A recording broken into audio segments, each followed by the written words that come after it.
I would like to see the Dodgers against Cleveland. The Guardians. That's what I'd like to see. Well, what do we say? You pick the Dodgers. I pick. The Mets.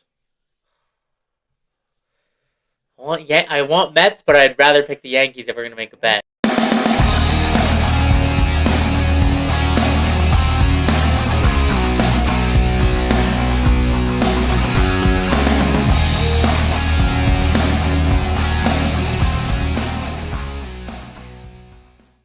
All right, welcome back, sports fans. Episode 23 of our weekly series. My name's Cody. This is Don. We are the Out of Bounds Sports Podcast. Wow, Don, 23 weeks. 23 weeks and counting. And we got some great topics today. 5 topics for you that don't know. 2 minutes a topic. Our last topic will be an open discussion, pretty much. Today we'll be discussing the NHL season, which just started, but we'll get to that in a little bit. Don, why don't you kick us off here? Episode 23, topic number 1. What do you got? I think let's get Bad Blood out of the way. WWE, PLE. PLE. Where was it last night? Do you remember? It was in Atlanta. Atlanta, Georgia. Yeah, so overall, I'm going to say it was... Are the Braves in the playoffs? They were. They were now. Oh, they are. They were...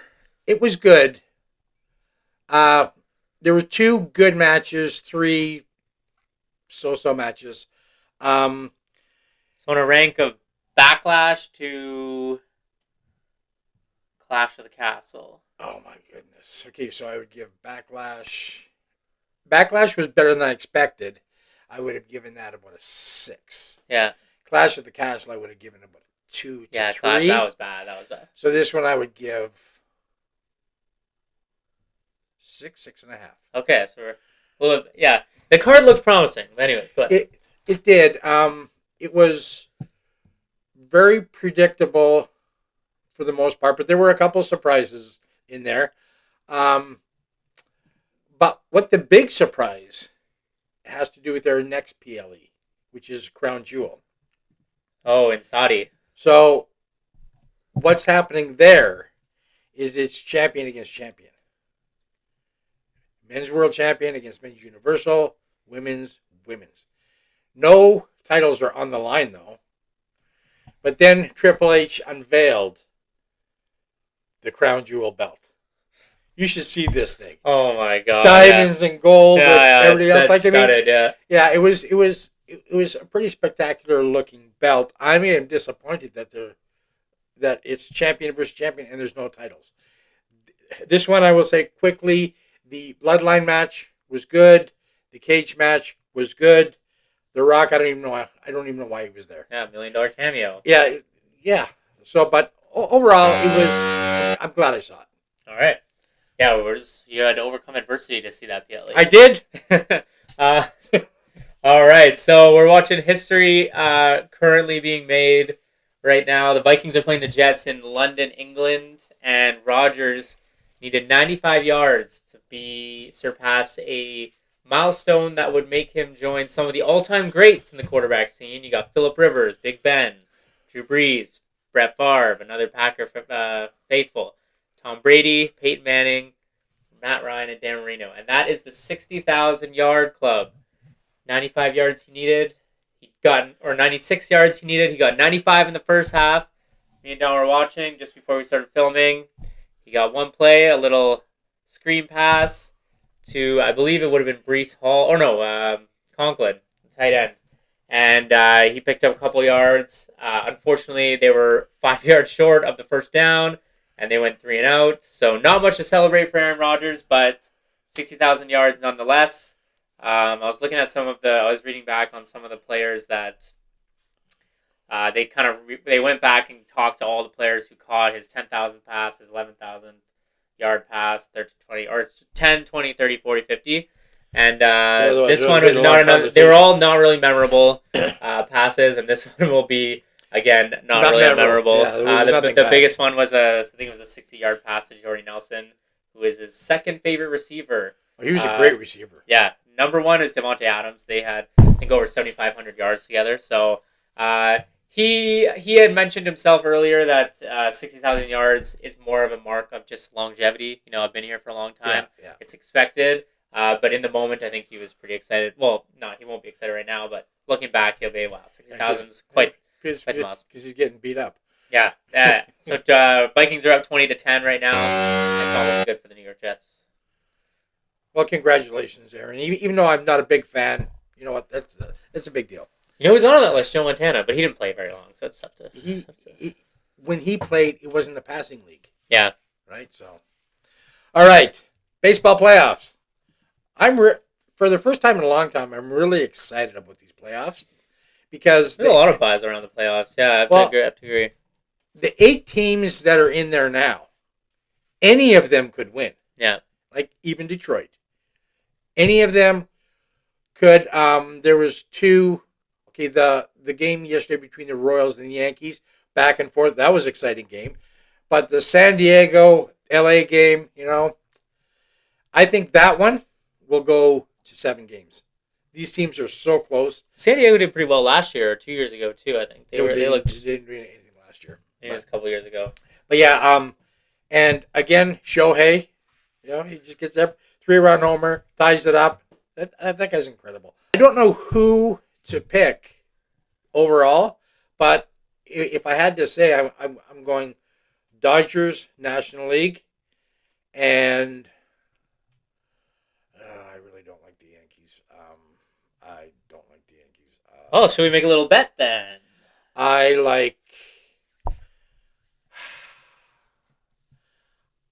would like to see the Dodgers against Cleveland. The Guardians. That's what I'd like to see. Well, what do we say? You pick the Dodgers. I pick the Mets. I want Mets, but I'd rather pick the Yankees if we're gonna make a bet. Pick somebody then. I don't think the Mets can beat the Yankees. Let's go Yankees. I got Yankees. You got Dodgers. Okay. Historic matchup there. Okay. Well, what's the bet? Some Chuck's Nachos. Okay.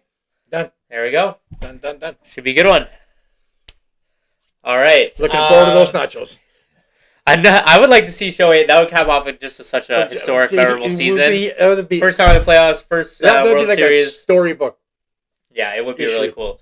All right, so we were at the CFL game on Friday night. It was a wet one. Well, it was wet earlier in the night, but it dried off, and it was actually it ended up being a nice night. Not a nice night for Hamilton Tiger Cats, though, or their fans, as they looked absolutely flat, and they got squashed by the 8-win streak Blue Bombers, 8 in a row for them. And I thought all hope was lost for Hamilton, but doing a little research today, I found that technically the Hamilton Tiger Cats, you Hamilton faithful, Oski Wee Wee, Oski Wawa, Holy Mackinac, Tigers, Eat 'em Raw, are not mathematically out. Why don't you do the chicken dance now? It's equally stupid. They're still alive for the CFL playoffs. They need a lot to happen. They need to win their remaining 2 games, and Toronto Argonauts need to lose. The historic crossover that we were talking about in one of our other videos is no longer possible, as both BC Lions and Saskatchewan Roughriders both won this past week. So there's no shot at them crossing over to the West, which has never happened before. That would have been cool to see. Hamilton's 4-game win streak also came to an end this past weekend as well. It would be absolutely insane if the Hamilton Tigers aren't able to make the playoffs. What a weird season it would have been for all teams, really. This has been this is the first season that I've followed in a long time, and from the beginning of the season to now, how wonky all the teams have looked, how back and forth, flip flop. These guys look good. These guys look bad. So unpredictable. You really have no idea what's going to happen, and makes it interesting with 9 teams in the league. It does make it more interesting. So, but if Hamilton makes the playoffs, that would just cap off what an absolutely wonky season. So, Ticats, there's still hope, but you got a lot of work to do. You got to play better than you did Friday night. Overalls, put those overalls back on. All right, the NHL season is back underway as well. They started. I was arguing with Don about this in the car because I was like, "No, it's the preseason. That's stupid." And then he's like, "No, they do preseason, and then they also mix in some regular season weird games." So that was yesterday and Friday. They did a little series with the New Jersey Devils and the Buffalo Sabres in Prague. In Prague, Czechia, and so that kicked it off. And then the regular season in North America kicks off on Tuesday. With a triple header, you got the Florida Panthers will raise their banner against the Boston Bruins.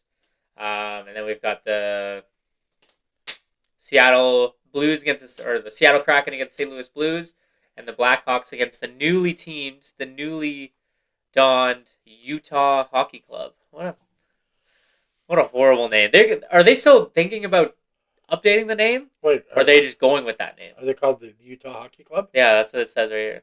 They don't have like a name. What is this, like a soccer team? I know. It's strange, but and then your Oilers will kick off on Wednesday as well. So I want to do a little preseason odds here. Looking ahead at the odds, Edmonton's plus 850 to win the cup this year. Florida's plus 1,000. Dallas Stars are plus 1,100. Colorado Avalanche are plus 1,100, and your New York Rangers are plus 1,300. Yeah, baby! So those are your top 5 favorites for the playoffs, or for the Stanley Cup, I guess, next year. Very early. But I was doing some research as well, and Stuart Skinner is still a goalie for Edmonton. That's the only thing that stops me from picking Edmonton. I know. It's the only thing that stops They signed their new guy, Draisaitl, to a big deal. David's still playing out his mind, so it's interesting. But that goalkeeping still a little bit of a sight for sore eyes. So, okay, so I don't think Florida will do anything this year. They lost too many players to free agency. Yeah. Out of the teams there, if Edmonton didn't have Skinner, I would pick Edmonton. But because they have Skinner, I got to go with my Rangers. Yeah. I mean, Dallas, we were talking about big on last year in the playoffs. They kind of fell flat once it came down to it. They also lost quite a few players this year, too. Yeah, so it'll be interesting to follow. I'm going to go take a wild one here, and I'm going to go local home team. I'm going to go Toronto Maple Leafs. Okay. So preseason, you can follow this along. He's got the Rangers. We're both from the East. I've got Toronto. Or Boston always does well as well, but I don't really know what's going on in Boston right now. So they're having trouble with their goaltender. Goalkeeping's a big thing. The Leafs don't have a very good goalkeeper. No, they have a good one. They're having contract issues. So he's not playing? Well, he's not happy. Let's put it that way. All right. Well, there you go. Have it. He's got the Rangers. I've got the Maple Leafs. And following with our MLB bet as well, I've got the Yankees. I'd like to see the Mets. I just want to put that out there. I really like the Mets story this year. But I mean, if you're going to go against Shohei and the Dodgers, you need some heavy hitters, and I think Aaron Judge is the one. And Soto. Need that. Yeah, Soto. Sure. I don't know much wrong with me. All right. So there you have it, guys. I love making bets with you. Episode 20. Dodgers. I mean, Dodgers. They're obviously the heavy favorites. I'd be happy if they won as well. I could pay a couple Chuck nachos for a Dodgers win. Yeah. Just because Shohei Ohtani is such a great story. Just what a guy that guy is. So crazy. All right, guys. There you have it. Episode 23. Let us know again. Any topics you guys want to hear about? Everything's in full swing pretty much now. October is the month for sports. The equinox, I'm sure, will happen soon enough, where they have every game or every league play on the same day. Messi was in Toronto yesterday too, by the way. Oh, was he? I knew someone that went to the game. He was telling me it was just pretty cool. Got a bunch of fans ran onto the field, and he has a bodyguard. It's hilarious. So fans will try to run and try to get a picture of him. His bodyguard just beelines in, intercepts him on the way there. Just takes him out. It's nice. so funny. That's what it should be. The three fans from Toronto tried to jump on the field, but he did only play 30 minutes. He came on the 60th, so I think that was just to kind of appease the fans because he didn't really have to play. They've already got everything wrapped up. But anyways, thanks again for watching, guys. Make sure you smash that like button and turn on or hit that subscribe button as well. We'd love to have you guys join along with us for these podcasts. These are our favorite ones to do, and it's always a blast. And then make sure you share it as well. All your sports fans that like these kind of talks. We go from a range of everything. So every week, 5 different topics. Could be any kind of sport. We talk about everything. So once again, guys, thanks again. We'll see you next week for episode 24. See you later.